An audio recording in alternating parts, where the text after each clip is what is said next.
What's up, Tailgaters? You're in the booth with Tailgate Nate today. I want to welcome you to my channel and welcome you to my preseason top 25. It's been a little bit since I've released the top 25 poll, but guys, with college football season just right around the corner, we got week 0 coming up in just a couple of days. I thought now would be the perfect time to give you my preseason top 25. We'll talk about some really good football teams here, and I'll just be honest right out front before we dive on into anything else. Not really a whole ton of change from my previous poll. I believe that I did back in May, if not really early June before we started prediction season. I believe I have the same 25 teams in here, and I think coincidentally enough of the same 25 teams in the AP top 25. So again, not a whole ton of change, but we are going to talk about, some of the changes I've made, why I've made them, some teams that are close. We're just going to talk about my top 25 here in this video, obviously, as you see. But before we get into that, just want to thank you guys for all the support the channel saw this summer. And if we could continue that support into the college football season, I mean, that would just mean the world to me. Well, how can you support the channel? By pretty much interacting with it in any way you can. I want to thank you so much for watching this video because it really does help support the channel in more ways than you can even imagine. And again, supporting the channel in many more ways, especially if you're as big of a college football nerd as I am, means hit the subscribe button, ring the bell. You'll be notified of every upload because I'm posting a ton of videos this college football season. You can also like, you can comment, you can share, and really anything else you do to help interact with the channel. Again, guys, it all helps to support it. So I really appreciate everything that you guys have done and will continue to do into the college football season. And now we will go ahead and dive on in to the top 25. Hey, again, as I said, not really a whole ton of changes, but we are going to be talking about some of the more notable ones here that I've made in this video. So maybe a little bit of a shorter top 25 video than is per usual with me. At least that's what I'm hoping for. But as many of you know, I have a tendency to kind of ramble on. It's just because I love college football. Let's talk about the honorable mention list here, though. We're going to start with a couple of group of 5 teams. Now, again, these teams very close to cracking into the top 25. And honestly, for most, if not all of these teams, I could definitely see them breaking into the top 25 at the end of the season, if not maybe even straight after week 1. But all these teams very close in my eyes to getting a spot into the top 25 poll. And as I said, I believe I said it a little bit earlier, we're going to start with a couple of group of 5 teams. Boise State, Memphis, and Liberty are the 3 teams that I would consider to get that group of 5 spot as the 5th conference champion to go in to the college football playoff. Boise State, I think, is the most talented of the bunch. Ashton Genty and just a ton of other names are back. But with Liberty, you have Quentin Cooley and you have Caden Salter back. With Memphis, Seth Hennigan is there to lead a very dangerous passing attack as well as the defense. It's going to be very good. I think one of those 3 teams will get the college football playoff spot. Now, again, there are some others, UTSA or Tulane, or maybe even a team that can come out of the MAC like Miami, Ohio can really shock people here. But or even teams out of the Sun Belt like James Madison, App State, maybe even a Texas State. But overall, I think Boise State, Memphis, Liberty are the 3 best group of 5 teams we have this year. That's why those 3 are on my honorable mentions list. And then a lot of teams that, guys, I just think are going to be really good this year. West Virginia's on here out of the Big 12. Iowa State's on here out of the Big 12. Watch out for both of those schools. Both of them can make a run to the conference championship game. Maybe if everything goes right, the college football playoff, but also at very least the top 25 as well. Out of the ACC, you got a newcomer in SMU who I think is going to be really good. Preston Stone's a good quarterback, a lot of speed on that team. Virginia Tech is going to take a step up this year. A lot of returners for them last season. Louisville could much as easily get back to the conference championship game this season. Couple things that they need to work out over there, especially with all the additions they have coming into the transfer portal, just because of all that they did lose. Then you go ahead and take a look at what else. Well, you see Washington, Wisconsin, Nebraska there out of the Big 12 ranks. Washington, maybe the team to me that's a little bit far off just because there is a lot of change with that program. But Wisconsin and Nebraska, I think Wisconsin's going to be much better than they were last year. And Tyler Van Dyke is coming in there. Underrated group of wide receivers. I think Wisconsin's going to be pretty dangerous this year. And of course, Nebraska has Dylan Raiola, one of the best defensive staffs and defensive rosters in the country. They'll be a really good defense. And overall, just a very impressive team to watch this season. So those are who to watch out for as to who could crack the poll. But again, they didn't. And if you pay attention to the AP poll, it just so happens I actually made this poll before the AP poll released theirs, and it's pretty darn similar in terms of the teams. In fact, I think I have the exact same 25 teams. The order is just a lot different. So as per usual, we'll start at the bottom and go to the top. And at number 25 here, dropping a couple spots from my last poll, I have Texas A&M. you could pretty much easily slot any team you saw into the honorable mention list in my top 25. And I think Texas A&M would be the first team out because there is a lot that has to change with that program. You are getting Mike Elko to come in to be your head coach. Connor Wigman, A, has to stay healthy, and B, has to take that next step in his development as a player. But we all know he can. He's a really good player, and Texas A&M did lose a lot of really talented pieces through the transfer portal. Yet, I think Mike Elko is going to be ready to win in his first year, and Texas A&M is still a very, very talented team that I see being uber competitive in the SEC this season. Got a couple Big Ten teams up next here, Iowa and USC. USC did not move from their previous ranking, while Iowa and Texas A&M pretty much just did the old flip-flop from my previous poll. So the things with these two programs, and again, it's kind of a opposite story when you talk about what needs to improve for Iowa and what needs to improve for USC. So we'll start the team at 24. USC, they got to get that defense to improve. Now, DeAnton Lynn is coming in there. He made UCLA a very good defense last season. He's hoping to do the same with the Trojans. I know all the Trojan fans are hoping so and thinking so. That defense is going to improve at least a little bit, if not a lot of it, for the USC Trojans. The offense is still going to be good with Miller Moss and company. With Iowa, again, it's the opposite story. The defense, we know is going to be good.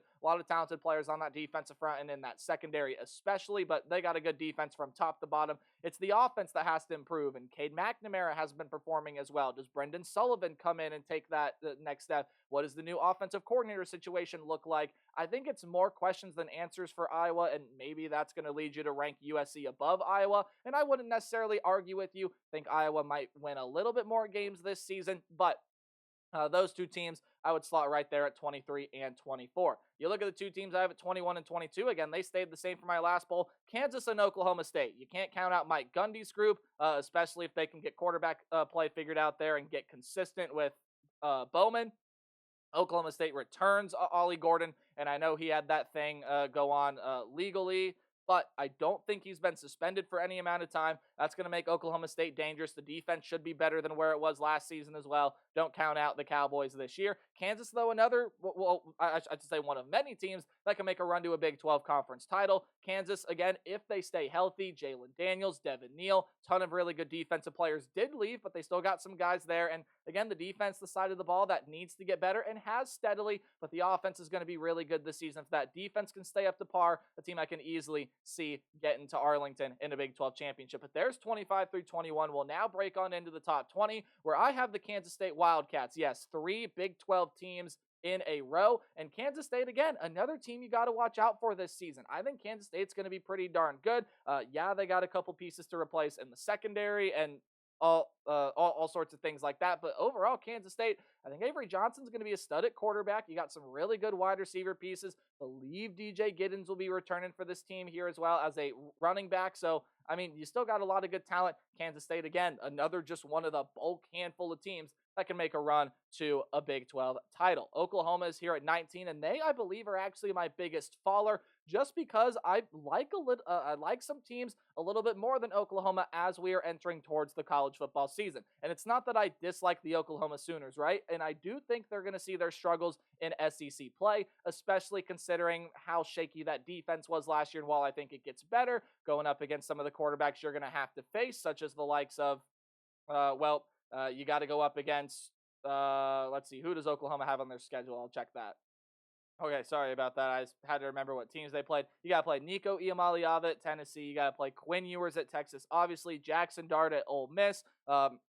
Brady Cook at Missouri. Jalen Milroe at Bama. Garrett Nussmeier at LSU. There are going to be a lot of good quarterbacks that Oklahoma's going to have to face. And while I think they're going to be able to win a couple of those games, just because of their offense and it's going to be really good, I think the defense is going to struggle at points throughout this season. Now, when you talk about the Oklahoma Sooners offensively again, I think Jackson Arnold is going to be an absolute stud. Again, I talked about Avery Johnson with Kansas State. I think Jackson Arnold's going to be really good there for the Oklahoma Sooners. A lot of returning pieces in the wide receiver room, as well as getting Deion Burks in through the transfer portal. I mean, just a ton of really good things for Oklahoma this year. I think they'll find some success in the SEC. Might struggle on the defensive end, but they're still a top 25 caliber team, number 19 for me. A couple teams out of the ACC coming up next. It's the Clemson Tigers and the NC State Wolfpack. Really, really like what both of these teams are about this year. I think Clemson's going to get a lot better from where they were, especially offensively. We know the defense is still going to be really good. And yes, say what you want about them with NIL and with the transfer portal, But the reality of the situation is, I think they got a really good offensive coordinator in Garrett Riley. I still think they have a really good quarterback in Cade Klubnik that I think they will take a jump this season. I think that their chemistry will sort of develop a little bit more. They're going to be able to work together a little bit better. And again, as I said, that defense still going to be good for Clemson. As far as the NC State Wolfpack, well, this is the season for Dave Doran's squad to finally go reach that 10-win mark, because the NC State Wolfpack, very talented this year, and may I say, may very well be the most talented squad Dave Doran has had as the head coach of the NC State Wolfpack. You have Grayson McCall coming in to play quarterback, some really good wide receivers, A, coming back, and B, coming in through the transfer portal. And then just overall, I mean, when you take a look at what else comes in and what comes back through that defense, Dave Doran's squad's going to be a very formidable defensive team, as they usually are. And I really like NC State this year. That's a team that can make a run towards an ACC championship game.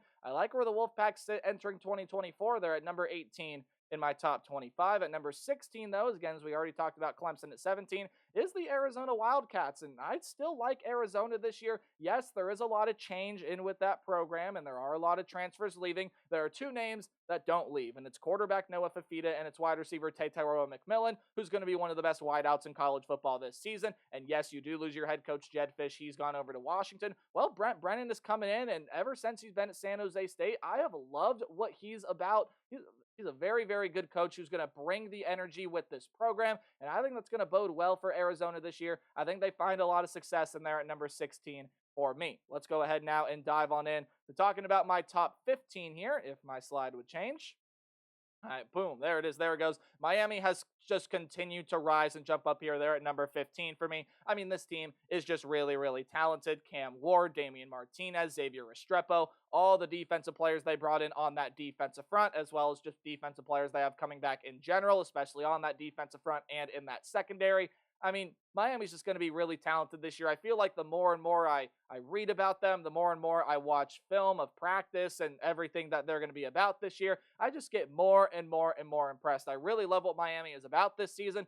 They jumped up 3 spots from my last poll after making a big jump in my May poll as well. They're now cracking the top 15, and a team that can absolutely be a player for a race in the college football playoff. Florida State here is up here at number 14. I believe this is the highest ranked ACC team I have here in this poll. And again, if you remember back to my standings predictions from yesterday, I think Florida State's going to win the ACC this year. Now, Miami and Louisville and NC State and Clemson, I think they're going to be close, but Florida State I still have being probably the most talented team there. Yes, I know. Miami's got a lot of really good talent. Florida State's got DJU coming in to play quarterback for him. And just overall, a ton of other really good players that I don't think you can discount that easily.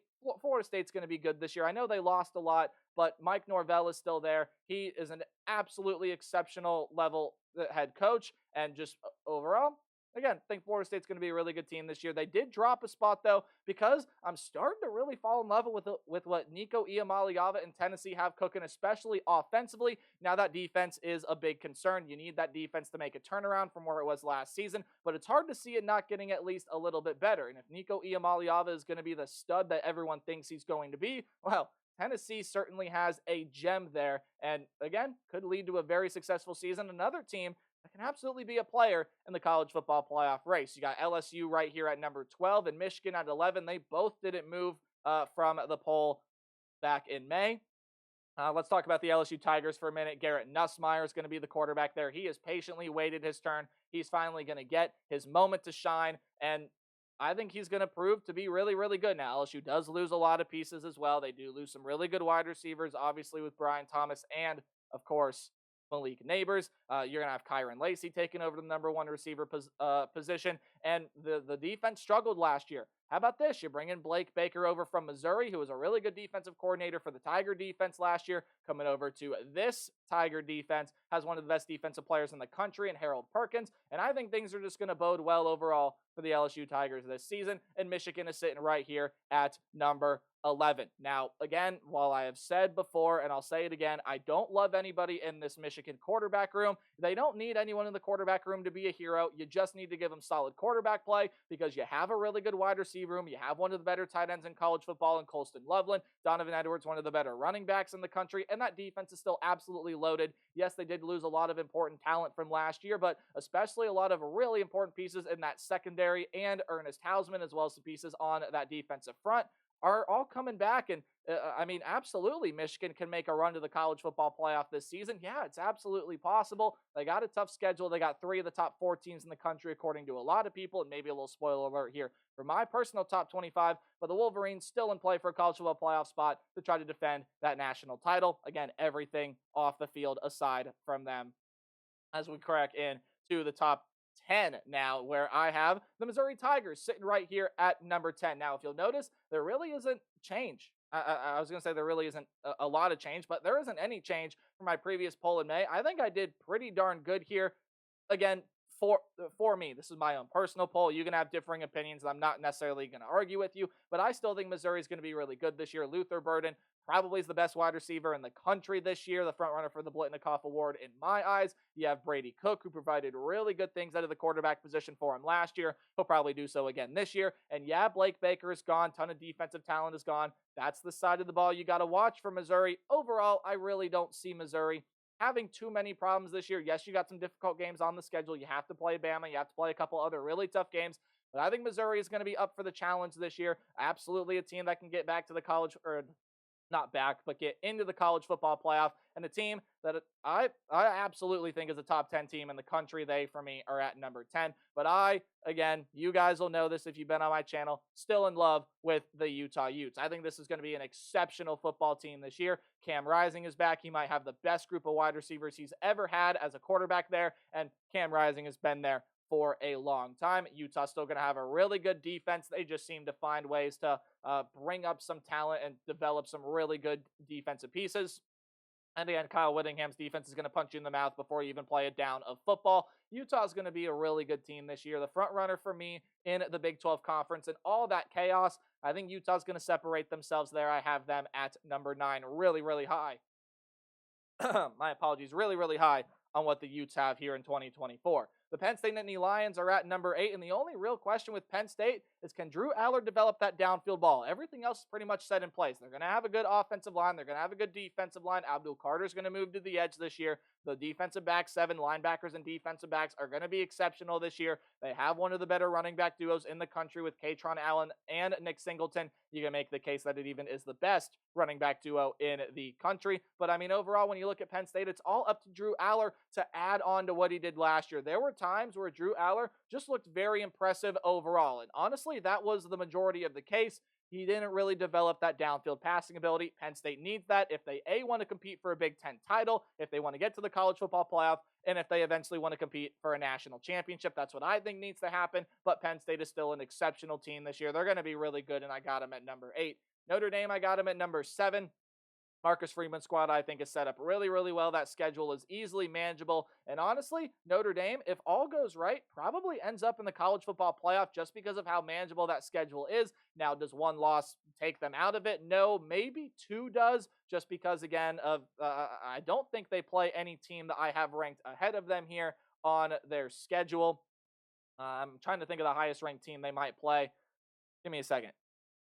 Yes, of course, the Florida State Seminoles. They also got games against USC and Texas A&M, and also Louisville, another team that I have pretty darn close there to the poll. So overall, from the Notre Dame Fighting Irish, you still got some tough games there, including that game week 1 on the road in Kyle Field to play the Texas A&M Aggies. But this is a team that's going to be really good this year. Defense will be good. You're bringing in Riley Leonard from Duke, who's going to be a good quarterback for you guys this year. And overall, I think Notre Dame is going to be a very, very good football team this year. But the top 6 for me are set in stone. You got Alabama, Ole Miss, Texas, Ohio State, Oregon, and Georgia. And Alabama, to me, is the clear-cut number 6. And no, that's not to, put any shine on what or put any, not shine, but mud, or throw any mud into what Kalen DeBoer is doing over there. I love Kalen DeBoer. I think he's going to be an exceptional level head coach over there. And I think people that are doubting him are maybe necessarily, or I think people doubting Kalen DeBoer need to take a step back for a second. He's been a winner everywhere he's gone. I think that pattern is going to stay consistent when he goes to Bama.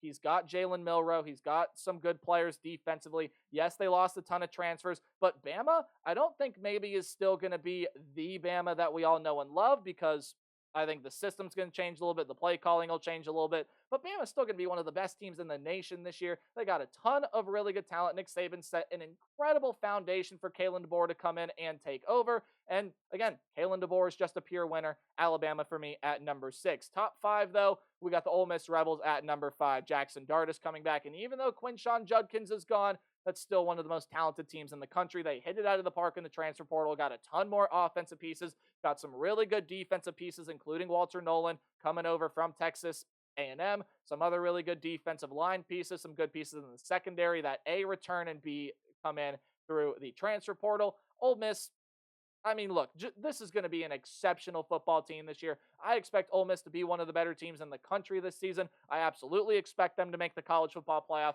Lane Kiffin's squad is going to be rolling this year, and the Ole Miss Rebels are going to be one of the best teams in college football this year. However, even though I said there's a clear-cut top 6, I think there's a clear 5 and 6. Ole Miss and Bama, whatever way you want to arrange them, I think are 5 and 6. These teams that you see in the top 4, I think are the top 4 teams in the country. Texas and Oregon for me are 3 and 4, and Ohio State, Georgia are 1 and 2. Now, whatever way you can arrange them, and I could even listen to arguments that Texas, Oregon deserve spots in the top 2. Absolutely. These are the 4 most talented teams in the country this season. The Texas Longhorns sitting here at number 4.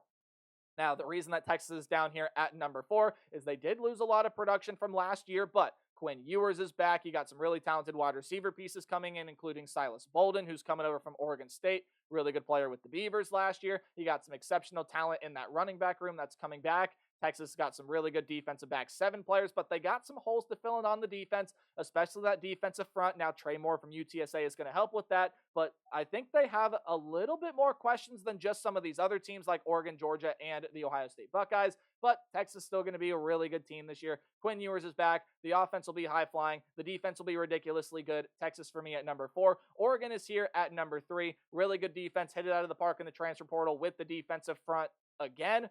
And then you look at their quarterback situation. Dylan Gabriel, Dante Moore, they both transfer in. Now, it will be Dylan Gabriel that starts, obviously. Probably Dante Moore that's going to get the call in 2025. But ridiculous amounts of talent offensively in the running back room as well as the wide receiver room.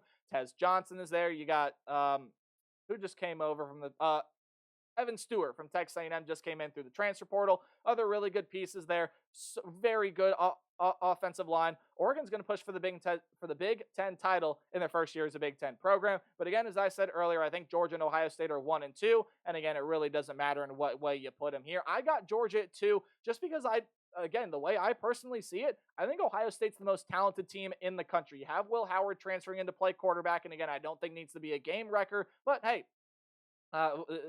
he's got a ton of talent around him, and he's a very, very good dual threat player. That's going to give Ohio State a little bit of an edge to where Kyle McCord had them last year. Very good passer, very good runner. The option play is going to be there. The read plays are going to be there. You have Travion Henderson. You have Quinshawn Judkins, a loaded wide receiver room as per usual. One of the best defenses in America, could have the best defensive line, a ridiculous secondary, one of the most experienced linebacker groups that have been seen in Columbus in recent memory. Ohio State's going to be a very, very good team this year. One of the favorites to win the national title. Again, Georgia at number 2. Trevor Etienne transferring over from Florida. You have Carson Beck at quarterback. Again, that Georgia defense. The Dogs are going to be ridiculous this year. And again, those 4 teams, I just see separating themselves from the rest of college football this year. But I really want to know what you guys think. Please leave your top 25 down in the comment section below. Let me know what you would change. Let me know some things that you think I got right. We'll see how this season plays out, guys. College football is going on this weekend, and tomorrow we're going to be predicting the biggest game of week 0.